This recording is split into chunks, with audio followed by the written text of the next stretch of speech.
एक viral video, एक कंबल और एक ऐसा सवाल जिसने पूरे भारत में एक राजनीतिक तूफान खड़ा कर दिया। सोचिए, एक साधारण सा चैरिटी कार्यक्रम, दान, कर्तव्य और सत्ता के बारे में एक राष्ट्रीय बहस का सेंटर कैसे बन गया। चलिए इस पूरी कहानी को परत दर परत समझते हैं। सब कुछ बस एक सीधे से सवाल से शुरू हुआ, क्या नाम तेरा? ये 3 शब्द एक कंबल बांटने के कार्यक्रम को एक नेशनल कंट्रोवर्सी में बदलने के लिए काफी थे। सवाल है, ये सवाल पूछा ही क्यों गया और इसके नतीजे क्या हुए? तो बात है राजस्थान के टोंक जिले की। सीताराम जी मंदिर परिसर में बीजेपी के पूर्व सांसद सुखबीर सिंह जौनापुरिया गरीबों को कंबल बांट रहे थे। देखने में तो ये एक बिल्कुल सामान्य सा दान का कार्यक्रम लग रहा था, लेकिन बहुत जल्द ये एक बड़े टकराव में बदलने वाला था। तो आखिर उस दिन कैमरे में ऐसा क्या कैद हो गया?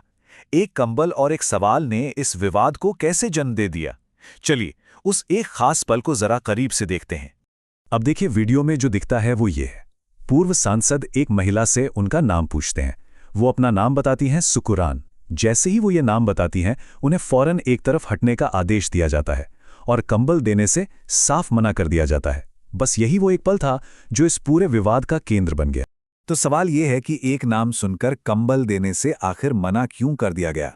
वीडियो में जौनापुरिया को ये कहते हुए सुना जा सकता है कि जो मोदी को गाली देने वाला है उसको लड़ने का हक ही नहीं है। उनका इल्जाम था कि वहां मौजूद कुछ महिलाएं ऐसा कर रही थीं। लेकिन ये घटना सिर्फ एक महिला तक ही सीमित नहीं रही। जैसे ही ये सब हुआ, भीड़ से भी आवाजें उठने लगीं और दूसरे लोगों ने भी अपनी बात रखनी शुरू कर दी। दूसरी महिलाओं ने भी इसी तरह के बर्ताव का आरोप लगाया। रजिया और जुबैदा जामी ने दावा किया कि उन्हें तो पहले कंबल दे दिए गए थे, लेकिन जैसे ही ऑर्गेनाइजर्स को उनके नाम पता चले, कंबल वापस छीन लिए गए। एक महिला ने तो यहां तक कहा, हमारी इज्जत खराब हो गई। इस एक्शन का रिएक्शन भी हुआ। प्रोग्राम में मौजूद कुछ लोकल नौजवानों ने जौनापुरिया को घेरा और सवाल किया कि दिया हुआ दान वापस लेना आखिर कितना सही है। इस टकराव ने माहौल को और भी ज्यादा तनावपूर्ण बना दिया। अब जैसे ये वीडियो वायरल हुआ, ये सिर्फ एक लोकल घटना नहीं रह गई, ये एक राजनीतिक आग की तरह फैली और फिर पार्टियों ने अपनी अपनी पोजीशन लेने में जरा भी देर नहीं लगाई और यहीं से शुरू हुई बचाव और निंदा की एक तेज बहस। रिएक्शंस बहुत तेज थे और एकदम बटे हुए। एक तरफ थी कांग्रेस पार्टी, जिसने इस काम की कड़ी निंदा की और इसे लोकतंत्र और संविधान पर हमला बताया। तो वहीं दूसरी तरफ बीजेपी के नेताओं ने इसका बचाव किया।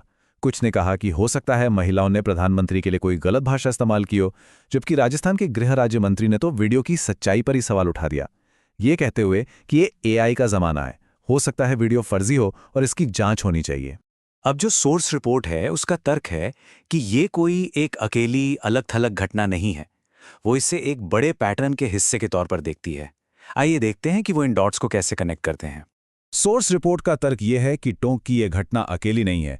ये रिपोर्ट बीजेपी के दूसरे नेताओं के बयानों की तरफ इशारा करती है, जिससे वो मुस्लिम समुदाय के प्रति एक खास तरह की बयानबाजी के पैटर्न के तौर पर देखती है।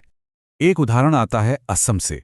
ये तस्वीर, जिसमें मुख्यमंत्री कथित तौर पर 2 मुस्लिम टोपी पहने लोगों पर बंदूक ताने हुए दिख रहे हैं, इसे सोशल मीडिया पर नो मर्सी कैप्शन के साथ शेयर किया गया था। सोर्स में दिया गया दूसरा उदाहरण बंगाल से है। बीजेपी नेता शुवेंदु अधिकारी का ये बयान, हम उनके साथ हैं जो हमारे साथ हैं, इसे प्रधानमंत्री मोदी के नारे सबका साथ सबका विकास को एक सीधी चुनौती के तौर पर देखा गया। और तीसरा उदाहरण है केंद्रीय मंत्री गिरिराज सिंह का। सोर्स के मुताबिक उन्होंने उन वोटर्स पर निशाना साधा जो सरकारी योजनाओं का फायदा तो उठाते हैं, लेकिन कथित तौर पर पार्टी को वोट नहीं देते। उन्होंने कहा कि उन्हें ऐसे एहसान फरामोशों के वोट नहीं चाहिए। ये सब हमें एक बहुत ही बुनियादी टकराव की ओर ले जाता है। एक तरफ है राजनीतिक बयानबाजी और दूसरी तरफ है देश का संविधान। इन दोनों के बीच का जो तनाव है वो इस पूरे विवाद के केंद्र में है। भारतीय संविधान का मूल सिद्धांत ही समानता है। ये साफ साफ कहता है कि किसी भी नागरिक के साथ धर्म या किसी भी दूसरी पहचान के आधार पर भेदभाव नहीं किया जा सकता। यही सिद्धांत इस पूरी बहस की जड़ में है। और आखिर में ये सारी बात एक बुनियादी सवाल पर आकर टिक जाती है। एक चुने हुए प्रतिनिधि की असली जिम्मेदारी क्या है?